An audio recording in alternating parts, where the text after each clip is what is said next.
नमस्कार, मैं अंजलि मिश्रा। स्वागत है आप सभी का द न्यूज में। आपको बता दें कि जिस तरीके से हेमंत सोरेन इतने दिनों से लापता चल रहे थे, जब ईडी उन्हें पूछताछ के लिए ढूंढ रही थी, क्योंकि 10वां समन भी उन्हें भूमि घोटाले मामले में दे दिया गया है, तो अब उसी हेमंत सोरेन ने ईडी के एक्शन से बौखला कर ईडी के खिलाफ एक कदम उठाया है। जी हाँ, बिल्कुल सही सुना आपने।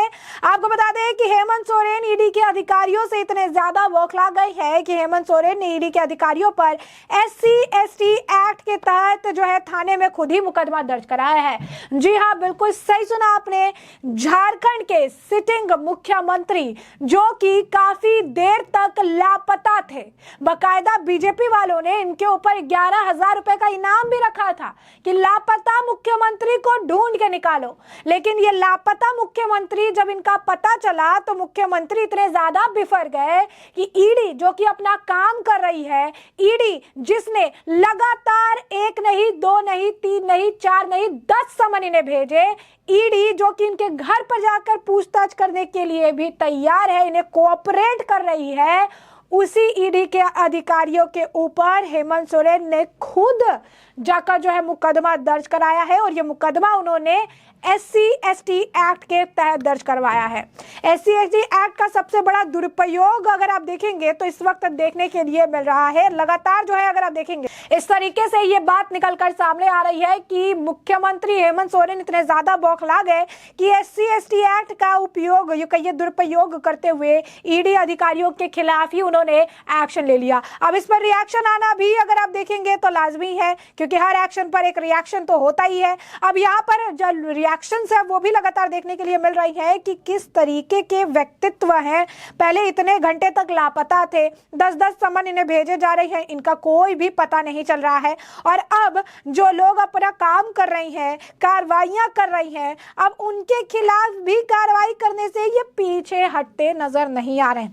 इन्हें अगर फर्क पड़ता है तो सिर्फ और सिर्फ कार्रवाई करने से फर्क पड़ता है। और यहाँ पर भी ऐसा ही आलम देखने के लिए मिल रहा है। दुखद बात यह है कि अब इस पर जो रिएक्शंस आ रही है, लोग भी बेहद ज्यादा अचंभा है। आपको बता दें कि बीजेपी नेता झारखंड के पूर्व मुख्यमंत्री बाबूलाल मरांडी ने भी इस मामले को लेकर जो है पोस्ट डाला है। उन्होंने बाकायदा इसे लेकर दिखा है।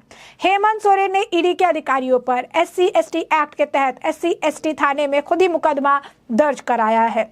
SC/ST एक्ट का सबसे बड़ा दुरुपयोग और मजाक का दूसरा कोई उदाहरण नहीं हो सकता है। अपने कर्मों से हेमंत सोरेन अपनी और सोरेन परिवार की प्रतिष्ठा पहले ही धूमिल कर चुके हैं। अब भगवान उन्हें कुछ सुध बुद्धि दे। तो अब देखिए, बाबूलाल मरांडी जो है उनके द्वारा ये पोस्ट बकायदा डाला गया है और इसके बाद अगर आप देखेंगे 10 दिनों से गायब है। और अगर आप देखेंगे कि किस तरीके से जो है लगातार रिएक्शन देखने के लिए मिल रहा है।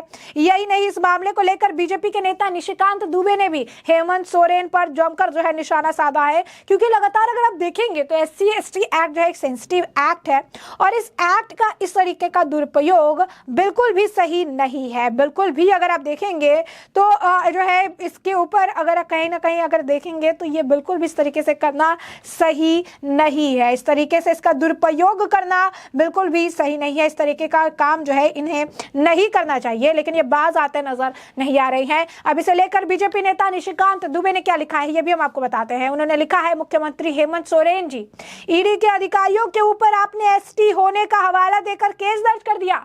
मुख्यमंत्री जी, SC/ST का कानून ना आपने पढ़ा था ना आपके अधिकारियों ने। किसी कीमत पर आप केस नहीं दर्ज कर सकते। मूर्खता की पराकाष्ठा देखना है तो झारखंड आइए। जी हाँ, अपनी पत्नी को जो है बनाना चाहते हैं कल्पना सोरेन जी को, लेकिन उनके घर में विद्रोह हो गया है। 29 में से 18 MLA जो है उनकी पत्नी के पक्ष में नहीं है। वीर शिबू सोरेन जी जो है, जिन्होंने पार्टी बनाई है दुर्गा सोरेन जी के साथ, उनकी पत्नी बसंत सोरेन, ये सब कोई साथ परिवार उनके साथ नहीं। और 18 MLA जो झारखंड मुक्ति मोर्चा के हैं वो बसंत सोरेन को मुख्यमंत्री बनाना चाहते हैं और इसीलिए उन्होंने 2 कागज़ पर साइन कराया है। और मुझे लगता है कि झारखंड मुक्ति मोर्चा की जो टूट फूट है, ये टूट फूट उनको दिखाती है कि हम भ्रष्टाचारी के साथ नहीं रहना चाहते, हम संघर्ष से जो है इस पार्टी को बनाएं। और मुझे लगता है कि झारखंड का भविष्य उज्जवल होने वाला है। आपने ट्वीट किया है कि दबाव बना रहे हैं जुडिशरी पे, इसीलिए कि आज वो जुडिशरी में गए हैं और हाल फिलहाल में जुडिशरी में जो सिचुएशन उन्होंने पैदा किया है, किसी का मकान ले रहे हैं, किसी का फ़ोन ले रहे हैं, किसी का कोई दबाव बना रहे हैं, किसी को ऑब्लाइज करने की कोशिश कर रहे हैं। लेकिन मेरा हमेशा से न्यायपालिका के ऊपर जो है पूरा भरोसा है और मुझे लगता है कि न्यायपालिका कम से कम पूछताछ के लिए जो है कोई रोक नहीं सर, लगाने आपको वाला। लगता है अब ईडी के तमाम जो सवाल है उसका जवाब मिल जाएगा जिस तरीके ये से ईडी पूछेगी। आपने ये कहा कि दिल्ली मैं के मुख्यमंत्री ने पूरा साथ दिया उनका। मैं तो एक जानकारी शेयर कर रहा हूँ और ऑथेंटिक होकर ये जानकारी शेयर कर रहा हूँ। मेरा काम राजनीति है। राजनीति में चुनाव लड़ना, चुनाव जीतना, चुनाव हरवाना, ये भारतीय जनता पार्टी के कार्यकर्ता का परम कर्तव्य है। झारखंड मुक्ति मोर्चा किस तरह से टूट रही है, मैं उसी के लिए जिम्मेवार हूँ। जो जांच एजेंसी क्या करेगी और क्या करने वाली है, जांच एजेंसी उसका बेहतर जवाब दे। निशिकांत दुबे जी ने लिखा है कि मूर्खता की पराकाष्ठा अगर देखनी हो तो कृपया झारखंड आए, क्योंकि यहाँ पर इन्होंने SC/ST एक्ट के तहत जो उनके खिलाफ कार्रवाई करने का प्रयास किया है और इस पर खुद ही गिरते हुए नजर आ रही है। शुभम शुक्ला ने भी इसी तरीके से लगातार रिएक्शन आ रही है। उन्होंने भी लिखा, सीएम हेमंत सोरेन जी ईडी के अधिकारियों के खिलाफ SC/ST एक्ट दर्ज केस कर रहा है। आप लोग कुछ बोलिए, आप लोग कुछ लिखिए। मैं कुछ देर के लिए मौन व्रत पर जा रहा हूँ, चुप रहूंगा, कुछ देर मौन रहूंगा क्योंकि मैं निशब्द हूँ। लोग जो है इसे लेकर अगर आप कहेंगे कि जो है एक तरह से खिल्ली उड़ा रहे हैं इनकी कि आखिर आप अपने से जाकर शिकायत दर्ज करा रही है, वो भी SC/ST एक्ट के तहत दर्ज करा रही है, जबकि आपसे सिर्फ सवाल पूछे गए जाने थे, आपको 10-10 समन भेजा गया। ईडी अधिकारी बकायदा आपके घर आकर आपसे पूछताछ करने के लिए तैयार थे, आप उन्हें समय नहीं दे रहे। आपको लगातार कितनी चिट्ठियां भेजी गई, आपसे 29 जनवरी से लेकर 31 जनवरी के बीच समय मांगा गया, आपसे पूछताछ के लिए आपकी दिल्ली आवास तक गई ईडी की टीम, लेकिन वहां से आप लापता हो गए। ऐसे लापता हुए कि पता ही नहीं चला कि आप गए तो गए कहाँ। आपका फोन ऑफ, आपके स्टाफ का फोन ऑफ, और इसके बीच का जो अगर आप कहेंगे अलग खबर आ रही कि बीवी को मुख्यमंत्री बनाने की कवायद चल रही है। अब ऐसे में रिएक्शंस आना तो बड़ी बात अगर आप कहेंगे कि नहीं है। ईडी पर हेमंत सोरेन को प्रताड़ित करने का आरोप लगाया है। अब आपको बता दें कि हेमंत सोरेन ने ईडी के ऊपर जो आरोप लगाया है, ये आरोप ये है कि ये मुझे प्रताड़ित कर रहे हैं। 11 जो है अफसर एक साथ सवाल पूछ रहे हैं और आप देखेंगे कि सोरेन ने पूछताछ के चलते रांची में धारा 144 भी लागू की गई थी। अब अगर आप देखेंगे ईडी की पूछताछ आज भी चल रही है, ऐसा नहीं है कि इसमें पूछताछ नहीं हो रही है, पूछताछ लगातार जारी है। पूछताछ पहले भी चल रही थी, पूछताछ अब भी देखने के लिए मिल रही है। तो पूछताछ लगातार जो है जारी है और इन पूछताछ के बीच में जो सबसे बड़ी चीज देखने के लिए मिल रही है वो यही है कि लगातार अगर आप देखेंगे रिएक्शंस पे रिएक्शंस है। रिएक्शंस पे अगर आप कहेंगे कि जो लोग ये कह रहे हैं कि आखिर कैसे मुख्यमंत्री हैं, कैसी इनकी चीजें हैं, कैसा अगर आप कहेंगे कि इनका व्यक्तित्व है कि इस तरीके से जो चीजें हैं वो कर रहे हैं, या इस तरीके से जो रिएक्शंस है वो दे रहे हैं, जो बेहद ज्यादा दुखद है कि आप इस तरीके से एक एक्ट का, एक कानून का दुरुपयोग आप कर रही हैं, एक एक्ट का दुरुपयोग आप कर रही हैं। बाबूलाल मरांडी से लेकर निशिकांत दुबे भी इस मामले को लेकर इन पर निशाना साध रहे हैं और कह रही है कि ये मूर्खता से ज्यादा और कुछ भी नहीं है, ये सिर्फ और सिर्फ मूर्खता है और कुछ नहीं है। प्रताड़ित करने का आरोप लगा रही है। अगर 10 बार किसी को समन भेजा जा रहा है तो उस व्यक्ति से पूछताछ ना हो, उस व्यक्ति को ढूंढा ना जाए, तो आखिर उसके साथ क्या किया जाए, ये बहुत बड़ा सवाल है। तो कहीं ना कहीं अगर आप देखेंगे तो इसे बहुत मूर्खतापूर्ण जो है फैसला बताया जा रहा है, मूर्खतापूर्ण चीजें जो है बताई जा रही है कि आप इस तरीके से एक फैसला ले रही हैं, एक तरीके से जो है चीज कर रही हैं।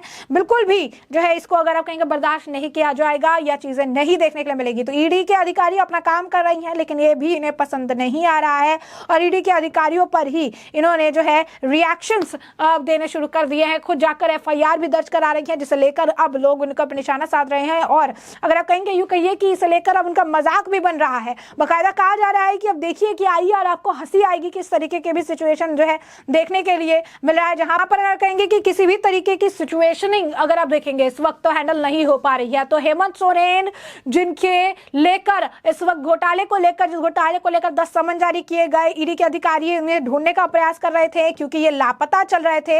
अब उसी हेमंत सोरेन ने ईडी के अधिकारियों पर प्रताड़ित करने को लेकर जो है आरोप लगाते हुए अब उनके ऊपर जो है शिकायत दर्ज कराई है। आपको बता दें कि शिकायत के आधार पर पुलिस ने FIR दर्ज कर ली, झारखंड के गृह सचिव को भी हटा दिया गया है। तो हेमंत सोरेन ने जमीन घोटाले और मनी लॉन्ड्रिंग के मामले में रांची स्थित अपने आवास पर पूछताछ चल रही है। वही हेमंत सोरेन की पार्टी जो है झारखंड मुक्ति मोर्चा ने ईडी अधिकारियों के खिलाफ पुलिस में शिकायत दर्ज कराई है। आपको बता दें कि JMM की ओर से SC/ST एक्ट के तहत केस दर्ज कराया गया। फिलहाल ईडी की टीम जमीन घोटाले में हेमंत सोरेन से पूछताछ अभी भी कर रही है, पूछताछ लगातार जारी है। जानकारी के मुताबिक झारखंड मुक्ति मोर्चा की तरफ से SC/ST एक्ट थाने में दी गई शिकायत में आरोप लगाया कि सीएम हेमंत सोरेन को प्रताड़ित किया जा रहा है। इस शिकायत के आधार पर पुलिस ने FIR जो है दर्ज कर ली है। अब यही नहीं, आपको बता दें कि ये मामला यहीं पे अगर आप कहेंगे कि जो है अंत इसका नहीं हो रहा है, ये मामला और ज्यादा बढ़ता हुआ नजर आ रहा है। और इसमें ये है कि SC/ST एक्ट तक ही जो है ये सीमित नहीं है, प्रताड़ित करने का भी आरोप लगा रहे हैं। पूछताछ लगातार जारी है और इसी बीच कहा जा रहा है कि उन्होंने विधायकों से बकायदा सफेद पेपर पर साइन भी करा लिया है और कहा जा रहा है कि अगर इस मामले में, क्योंकि कई सारे सामान आ चुके हैं, गिरफ्तारी बताई जा रही है कि किसी भी वक्त गिरफ्तारी हो सकती है और अगर इस मामले में गिरफ्तारी होती है तो मुख्यमंत्री अपनी पत्नी को सिटिंग मुख्यमंत्री बनाने की पूरी तैयारी भी जो है कर चुके हैं। तो ऐसे में हमने आपको जो पूरा मामला है बड़े विस्तार से बताया कि पूरा मामला क्या है और इस मामले पर अब आपकी जो राय हो हमें कमेंट सेक्शन में कमेंट करके जरूर साझा करिएगा। धन्यवाद।